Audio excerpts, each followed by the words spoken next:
What's up, everybody? JDew and Tim here, and we're talking about progression toward mastery. It's part 2, and we're going to ask Tim about his big recent weekend.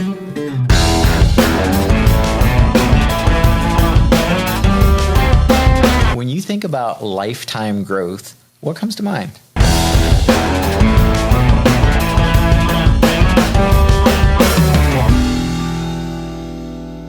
What's up, everybody? We are here once again, continuing where we left off just a few moments ago. For those of you out there binging us, you may have just finished that episode, but we're going to get into now what happened and what you learned, and maybe even some of the detailed exercises, if we can get it out of them, on your recent trip to Chicago for Strategic Coach. Yeah, so we've talked about Strategic Coach a lot. StrategicCoach.com, Dan Sullivan, been one of the biggest influences on my entrepreneurial journey. I've enormously benefited from those guys. But we were talking about lifetime growth and specifically progression toward mastery. How do we get a little bit better?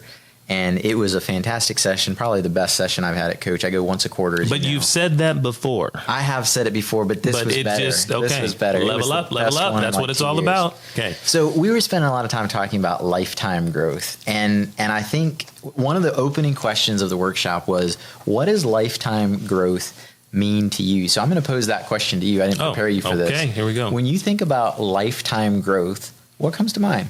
What does that mean? So I think I have a slight advantage where some people out here may not. I've taken and I think we've talked about it on an episode before, Clifton StrengthsFinder, the StrengthsFinder test. Yeah. Well, according to that test, in my top 5, and actually my number 1 strength was being futuristic. Okay. So I think when we're talking about this question, what does lifetime growth mean to you, is I have a perception, normally it's always been this way, that even if my life is good now, which interestingly enough, as a kid, there's a lot of tough times compared to now. Yeah. But I always thought that, well, one day it'll be better. It'll be great. I can always dream about it being, for me at the time as a kid, what I fantasized about when I watched TV. Yeah. I wanted it to be like those people on TV with the great problems and the fun problems and all that type of stuff. So I would think that is how I might answer that question. Yeah. Is I'm futuristic, so lifetime growth means tomorrow could be better than today, and it should be better than today. Yeah, interesting. That's almost exactly what I put down as my when I was in workshop. Tomorrow is a little bit better than yesterday. Aha. Right? Okay. I also put down, I'm always learning. I try to learn something every day, right? That adage, learn something new every day, right? I take that seriously. Like, I really try to learn something. Now, is that tiring, first off? Are you Not is it a conscious thing? Not for me. Or you just think that's a part of your life now? No, it's probably, I mean, it used to be a conscious, intentional thing. Yeah. I think it's pretty, like, I'm just a sponge. I'm always like, oh, that's interesting. I'm on a plane. I'm talking to the person next to me. I mean, I'm trying not to be obnoxious about it. If they put their headphones on, I can take a hint. But usually people are interested to talk about themselves. Yeah. And so I'm curious, and I ask them questions, and I learn something from them. I read a book. I listen to a podcast. I see a billboard, and I'm like, I wonder why they did it that way. Oh, I bet it's that. I mean, I'm trying to learn something new every day. Just making sure. I think for me, sometimes the thought of that, if it becomes a strategic part of my day, I might get tired of it and I have to take some time off. Yeah. Doesn't mean I'm not learning. Yeah. I just can't consciously think about it because I'll just overwhelm myself. Well, so back to CliffsFinder, I think one of my top 5 is learner, right? So maybe that explains some of it. That was not in my top 5. Yeah, maybe that's what it is. That's it. All right. So tomorrow's a little bit better than yesterday. Always learning. Always developing new capabilities, right? We've talked about this before on this show. This is the reason I started working with you back 8 months ago or whenever it was. I said, you've got capabilities that are amazing that I don't have. You can connect with an audience at scale mediated by a camera lens phenomenally. You can make things interesting and capture people's attention in ways that I can't. I'm getting a little bit better, I think. Oh, yeah. I've seen a lot of growth and progression. If I have not said it, which I think I have to you on a one-on-one level, but to our Grow with Tim audience, this man, give him a round of applause. In the last 6+ months of us doing this, I've seen it. Yeah, well, so that's for me really rewarding because I want to develop new capabilities. I'm always trying to develop new capabilities.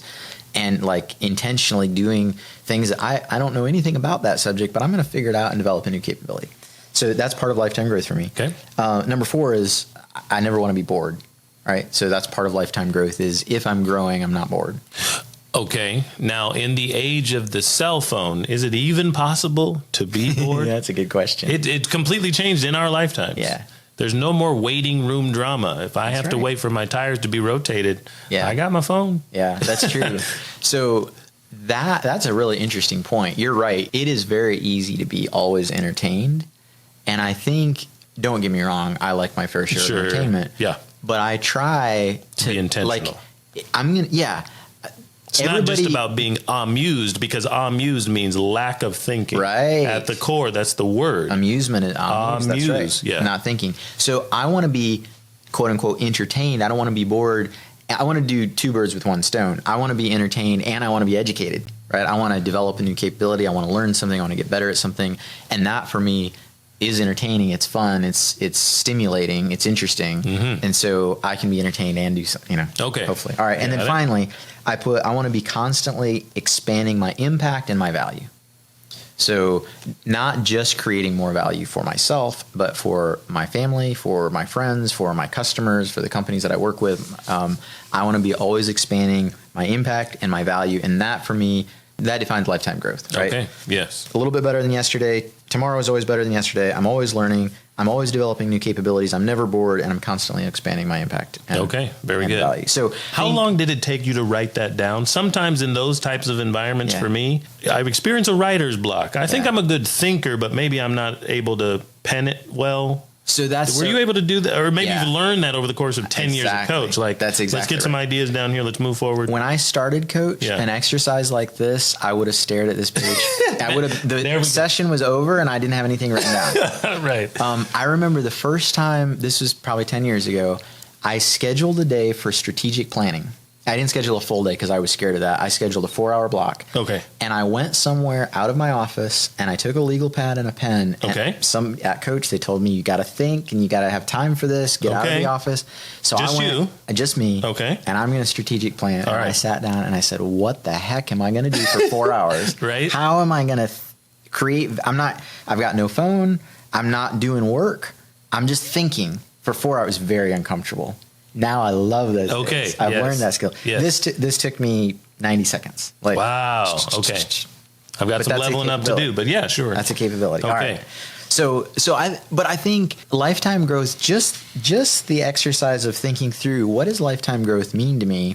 If you haven't done that, if you haven't thought about that, right, to our listening audience, maybe you're driving, you can't do it right now, but make a note to grab a legal pad and just jot down, what does lifetime growth actually look like for me? It may be a completely different list than for me. For me, at least, that was energizing and fun just to think about. And just the fact of writing that down is going to change how I act tomorrow. Like I'm going to be more aware of a new capability that I could capture. Yes, right. I'm going to be more aware of, there's an opportunity to increase my impact and value and so on. So that was our first exercise for the day, kind of to get it all started. All right. Anything else you would add to lifetime growth? Well, I think you did so well in your 90 seconds that my one thing is going to have to hold us over till the next topic. Go ahead and move on. So next we did what was called the lifetime growth power up. And basically we started by saying, where have you experienced lifetime growth progress, not perfection? Lifetime growth progress. Okay. Where have you experienced lifetime growth progress over the last year? So I'll ask you the same question. Okay. I'll put you on the spot.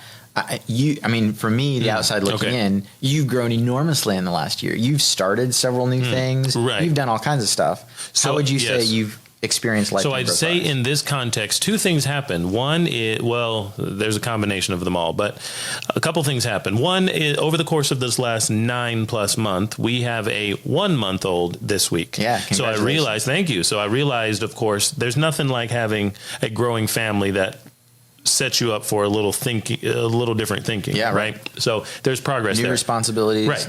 Yep. The second thing, what I would say is around this time last year, first off, I partnered with someone who could help me scale. Yeah. I have a speaking business in the Black history type environment, and I saw an opportunity to partner with a friend of ours. Yep. To be able to scale and do some new things there. Yeah. And then later on toward Christmas, we sat down and we started talking about this same idea of partnership. And I said two things, and I told you this kind of candidly and funny. And I said, here's where I didn't tell either of you, because you guys know each other, this lady and you, is I realize that if I say no to partnership with two people who are certified business coaches, I'm not going to win.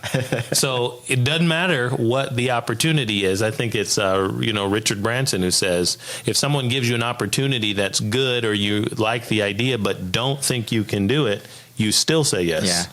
Yeah. And then you figure it out along the path. So I would say in the last year, I have realized that I could be more effective being strategic and having the right partnerships to get me to the future self that I think is more compelling than today. Cool. I wrote down a handful of things too, launching several things, including some stuff with you. In fact, it kind of made me chuckle because I realized as I wrote this down, I've actually started 5 new ventures in the last year. Wow. Didn't really realize that. Yes. Because, remember, in our last episode, we were talking about how you make incremental improvement. You find one small thing that you can do better, right? And then the next day or the next week or the next month, you find another small thing that you can do better. You don't plan out like, okay, I'm going to have to work on this for 6 months and then execute for 6 months and whatever. Like, just figure out something and do it. And over time, you get better at that and your jumps become bigger. Well, for me, I launched 5 new ventures last year, and I didn't even realize it. Right. Like it wasn't like, oh, you wrote it down. I'm going to have a big year. I'm going to launch 5 new things. And I'm going to do all. If you go back far enough, Tim he used to have 5 new girlfriends in a year when he was 16 or something. But now these jumps are bigger. They're actual companies and brands. So then what we did in this exercise was we identified our top 3, like our favorite 3 achievements or progress that we made. And in the next column, we said, what impact did that have on me and on other people? So think about that if you're listening. Actually, stop.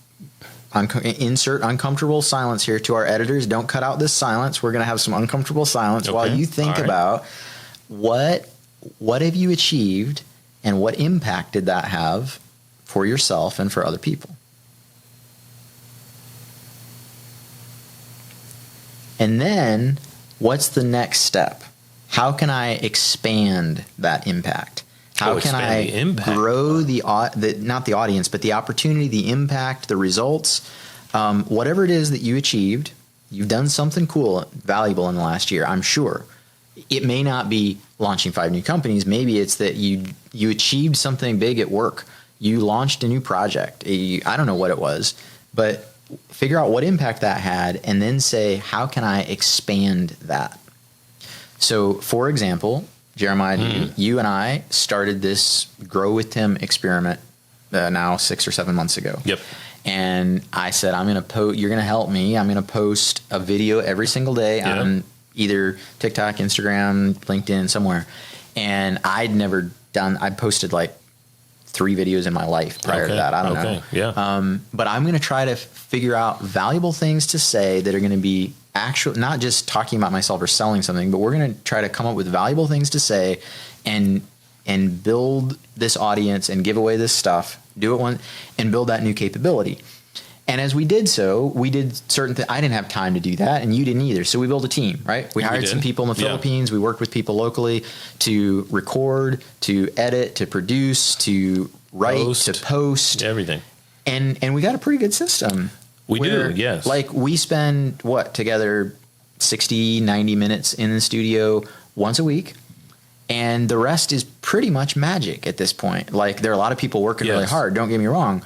But right behind the curtain, there's a lot of moving pieces. We talked about that 2 episodes ago or so, I think. What's behind the curtain?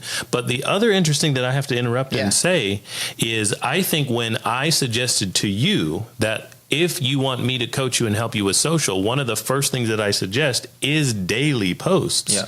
That thought overwhelmed you. Absolutely. Like, how in the world would I come up with stuff every day? What would I be saying? Right. And now you probably realize even 6-7 months, man, we could easily do 2 posts if we wanted to scale up to 2, but there's plenty to be said. There's plenty of stuff to talk about. Yeah. And one of those capabilities that I've grown is realizing, look, I told you earlier, I try to learn something new every day. All I got to do is repeat that in a little 60-second video. Here's what I learned today. There you go. See, content. I told you, Tim. And the other thing is you said it was so interesting the way you posed it, because you said, now how do you expand the impact, not just expand the work? Because I was thinking the work, and then you said the word impact toward the end of the sentence. And I thought that's so interesting because, we have we're working toward 1,000 followers right now on TikTok. One of the things we've identified. We started an Instagram channel, so we have several. And we started TikTok there. with 0. Of course, you start. Everyone does. And didn't promote to. Initially, we didn't I didn't send out an email to my network. I mean, I've got thousands of people that I know. Yeah. But we sort of, as an experiment, said we want to grow this thing organically and see what happens. Yeah, and it's all organic. We haven't paid for ads on these platforms, and it's very interesting to even realize over that course of time, if you don't stop to write down or reflect or look, we're nearing, we hope, to this summer, maybe in the fall, hit 1,000 folks on TikTok, a platform you weren't on at all. Right. I mean, you had a personal Instagram. You already had a personal Facebook. And to realize that the impact is, wow, I mean, that's a lot. I think there's been a few home run type posts where you were surprised and texted me and like, man, people are looking at this.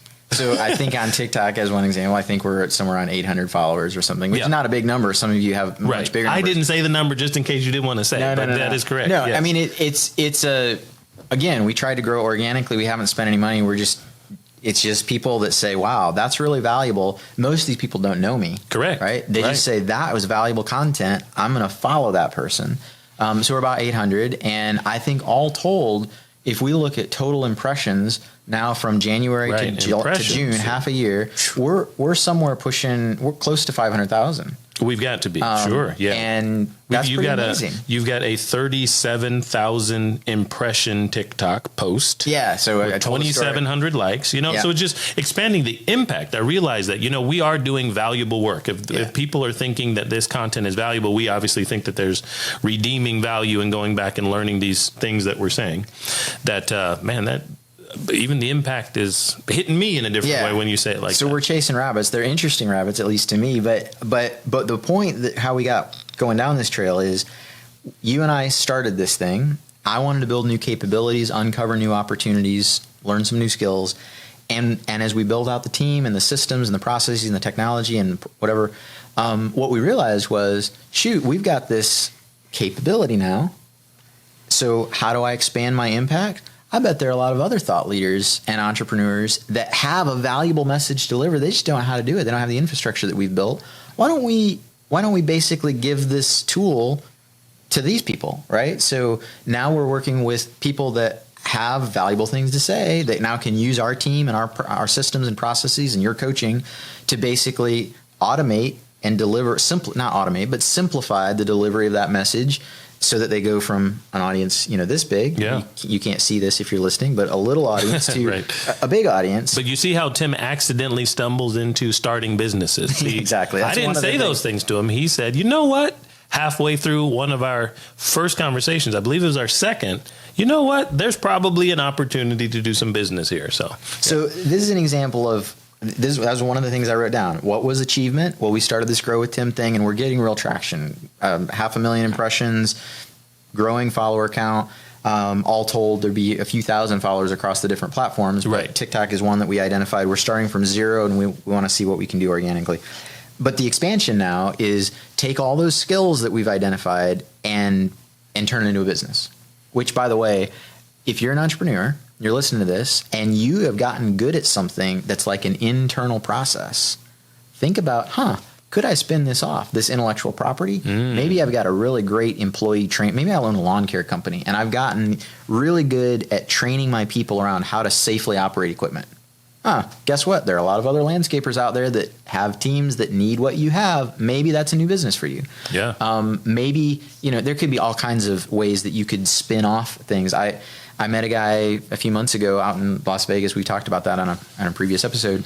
He owned a language learning service, and he decided that he wanted to get on 1,000 podcasts to promote this thing, to grow it. Yes. So he had a goal of being a guest on 1,000 podcasts. And in the pursuit of this goal, he built technology to basically scrape podcast databases. So it would go out and automatically, using computers and AI and whatever, to go out and find all these podcasts, figure out the contact information, figure out what kinds of subjects they talk about, compile it all into a database, and he's turned it into this service where you can subscribe and you can say, hey, I talk about subjects A, B, and C. You spit it into this thing, you pay him a monthly fee, or maybe there's an upfront fee. I don't know what the pricing model is. And it's going to come back and say, here are 450 podcasts that would be interested in having you as a guest. You write your letter, hit go, and notifies all these people, hey, are you looking for a guest that can speak about X, Y, and Z? So he built that for himself. Wow, yes, right. And he used it, and he got on his 1,000 podcast. I think the last time I talked to him, he was like 800 or something. He's probably past 1,000 now. And then he turned that into a business. And now he's growing, and you can find it at Podcast Hawk is the name of it. So I love thinking about how did I got this new capability. Now let me expand the impact. Maybe I can spin off a new business. Love to hear it. I'm writing that down because we did talk about that, but I didn't know, and I think that might be something I need to look into. Podcast Talk. Okay, Tim. So what else, and where are we going now in our sessions over the weekend? So lifetime growth for me, another thing that I've tried to do over and over and over again is narrow my job description. In fact, change my job description. Okay, change it. So I have been self-employed my whole life, right? I've never had a real job. I've told you that before. But actually, I've had 20 different jobs, even though I've always been the owner. Yes. If you look at my job description, it is like completely turned over again and again and again. So one of my first business coaches gave me some really great advice 15 years ago. He said, I want you to make a list of everything that you do in a day. Be very granular. I open the mail. I send out invoices. I do proposals. I make all the stuff that you do. And it was a big, long list, right? Yeah. Well, I do everything. It's my own business. Absolutely. Everything you can think of. I do everything that this business does. And then we had columns. This was in Excel, and we had columns with dates by quarter. So in 3 months, column B was 3 months, and then column C was 6 months, and 9 months, and 12 months, and so on. And basically we said, all right, in the next 3 months, I want to get rid of X, Y, and Z. Mm-hmm. And I put an X in that column to say by this time and then these other things I'm going to get rid of in 6 months and then 9 months. And if I knew who was going to do it, I'd put their initials instead of an X. Okay. So, yes. All right, you're on my team. Yeah. I work with you, and I want you, stupid example, I want you to start opening the mail this quarter. Right. So I'm going to put JD there instead of just an X. Maybe I don't know. I'm going to have to outsource it, or I'm going to have to hire a vendor. I'm going to have to hire a new person, whatever. So then I just put an X. Basically, what I thought was going to happen back 15 years ago was, man, I'm going to simplify my life so much. I'm going to get rid of all these things. I'm going to have so much free time. What I didn't know was that there were for every 2 things that I got rid of, there were another 10 things that I didn't even know could be done or should be done, but they were so much more valuable than opening the mail. But I just didn't have time or bandwidth or creativity because I was so busy opening the mail that I wasn't doing the strategic thing. So the example that I heard that parallels into just regular life and not necessarily business growth or industrial thinking was I had a pastor in high school who mentioned old man. And so there was some wisdom in his ears, we hope. And he said, when we got married 50 years ago, I thought we'd run out of things to talk about because we now have covered all the bases to spend our lives together. I just assumed, that we might run out of things. He's like, well, so far we've had plenty to talk about. And that's funny, but it's the same thing, right? Yeah. You move into a different category. I'm no longer courting this person, trying to get them to love me forever. We are now talking about kids or the new house we need to move into. Yeah. So constantly reinventing your job description. You'll never run out of new things to do as you continually delegate, assign, quit, automate. I mean, there are lots of different ways to get rid of stuff, right? But as you get rid of things, you'll find, if you're listening to this podcast, you're probably a smart, ambitious entrepreneur person. You're going to find new and better things will occupy your time almost by magic.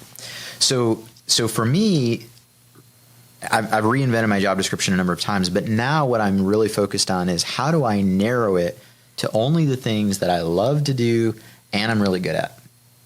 If I'm really good at something but I don't love it, delegate it. Right.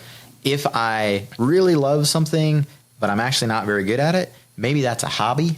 Yes. Maybe there's a way I can still scratch that itch, but I'm not going to do that as my primary business activity, right? I think Jim Collins talks about this, I believe, in the 3 circles analogy. One is the one that you're not mentioning is making money. So if it makes money, the Venn diagram circle thing, right? I think it's called the Venn. Makes money, I love to do it, and I'm great at it. Yeah. And if you can get in the middle of those 3 things, then you got business. That's right. They just stay in the middle as best you can to those 3 ideas. Yeah. What I find, though, is that the middle changes, right? Because the circles, like what I thought I was really good at, I used to think that I was good at a circle this big, right? A big circle. Okay, gotcha. I'm pretty good at that. I'm pretty good at that, pretty good at that. And then I realized as time is going on, and hopefully I've matured a little bit, you know what? There are a whole lot of people that are actually a lot better at me at this and this and this and this. I need to work with those. I need to partner with those. I need to hire them. I need to contract with them, whatever. Let them do those things. My circle has gotten smaller and smaller and smaller. And I'm doing only the things that, not perfectly, but I'm getting more and more to do only the things that I love and only the things that are really high impact, really high value. Give me energy rather than take it away from me. Right. And I think that's a big way that I think about it sometimes is if I love doing it, like you mentioned, and I'm really, really good at it, then I never tire of it. That's right. So I'm getting energy by doing it. For me, it might be like speaking in public. Yeah. So I love to do that. Yeah. And I can have other people set up the meeting or set up the AV. Right. And I know how to do those things because if you do it a million times, you know how to do them. But I'm not the best AV setter-upper, but I might be the best guy to give this Black History experience. Absolutely. From the stage. Absolutely. Yeah. And setting up the AV doesn't give you energy. No. Right? You absolutely can do it. Oh, no, it'll take it away real quick when you can't figure it out. So people talk a lot about time. This is another rabbit, but it's an interesting rabbit. This is a great episode. People tell us it is in the comments. I know you believe me. So people talk about time management and productivity. How do I exact the most efficiency out of my day? I think it's a lot less about time management and more about energy management. Energy management. I've heard about this. Go on. How do I operate with peak energy? Look, if you love what you do, you'll never work another day in your life. Right. There are all kinds of, we've talked before about how, look, if you've got a problem you can solve with a checkbook, you don't have a problem.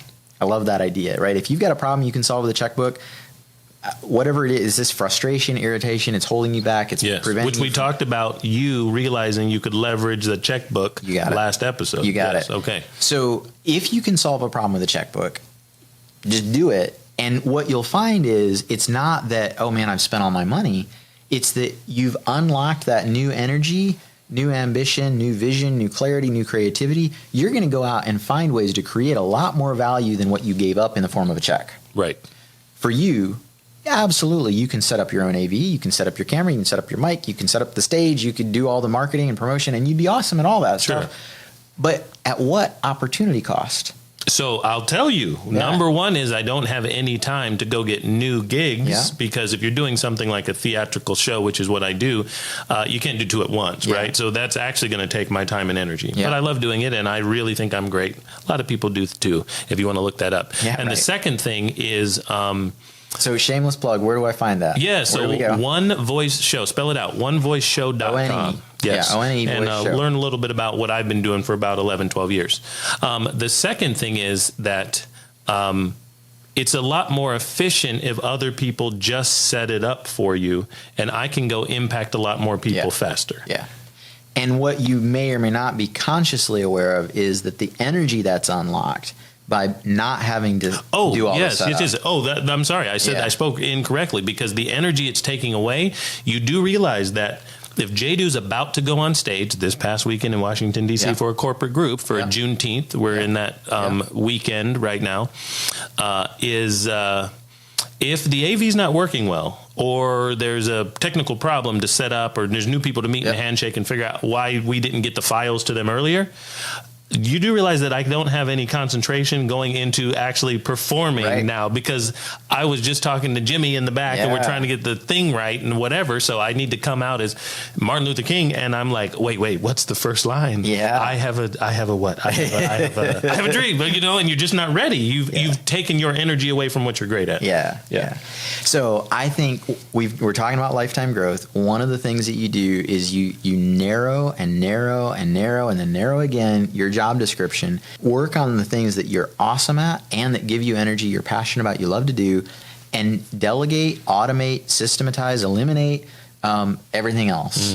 And I think that's part of a lifetime growth. And part of that means saying no to more things that aren't in that little Venn diagram overlap, right? Yes. I might be good at it, but if I don't love it or I'm just not especially good at it, I'm competent or whatever, nope. That's not an opportunity that I've got time to pursue. I got to keep my time and energy and creativity for the things that I can do to make the most impact. Love to hear it.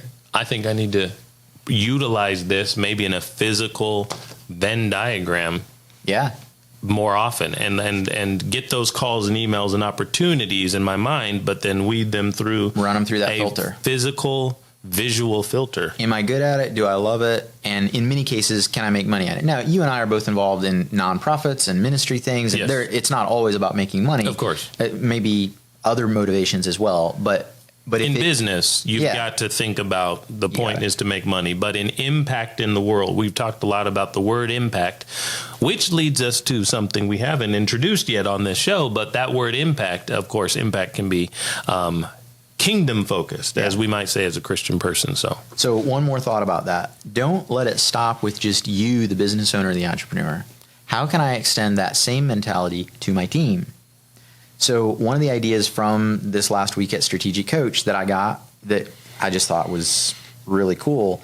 One of the people there said they do unique ability is a trademark term by Strategic Coach. It's the intersection of passion and skill. There's a lot more to it than that, but it's what we've been talking about. They call it unique ability. Everybody has a unique ability or 2 or 3 unique abilities. So one person in my cohort says, I do a unique ability auction to assign responsibilities. Basically, she gets her whole team together and finds out all the things that need to be done and what people want to do and are good at, and they basically apportion it out based on what they love to do. And somebody mentioned, look, if a team member has at least 50% of their job in their unique ability, right? Okay, so 50%. At least half my time. I'm an employee. And what I get to spend half my time doing things that I love and I'm good at. Okay, yeah, love and I'm good at. They're probably telling their friends that they have the best job in the world. They're not shopping for other employment.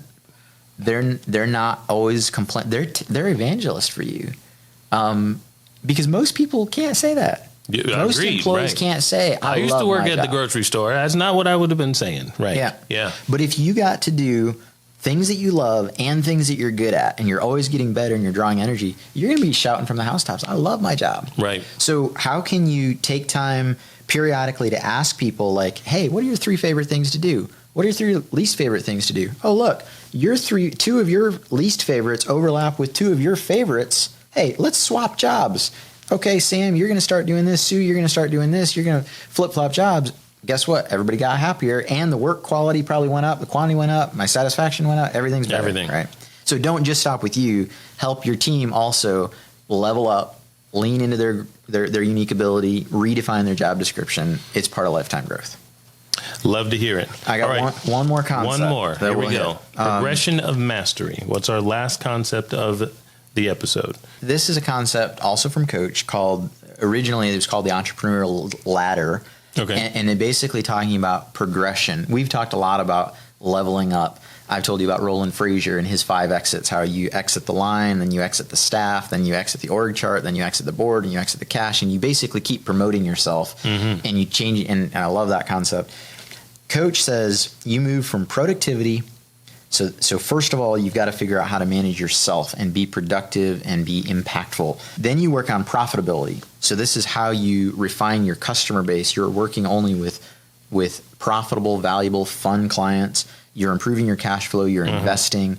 Then you work on differentiation. So productivity, profitability, now differentiation. So I am uniquely valuable because I am solving problems for you. I hear what your opportunities are, what motivates you, what scares you. I'm making this relationship all about you, the customer, and I'm differentiated. It's no longer a commodity service. I am serving you uniquely, and you're never going to go anywhere else.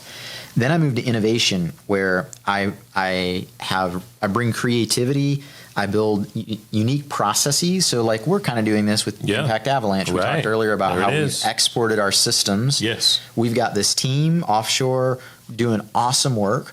We've got editors and writers and producers and social media coordinators, and we've got a system that involves some automation and error checking, and we caption things and all this stuff that's assistant. We're creating unique processes and innovating around that, differentiating us, making it this turnkey service where somebody shows up in a studio for an hour a week and the rest is magic, right? Yes, and they got daily videos coming out. Finally, you move up to influence, where you've got this intellectual capital, and now even your competitors are your customers because they say, man, you've got this awesome system, this IP, this process, this packaging, whatever it is.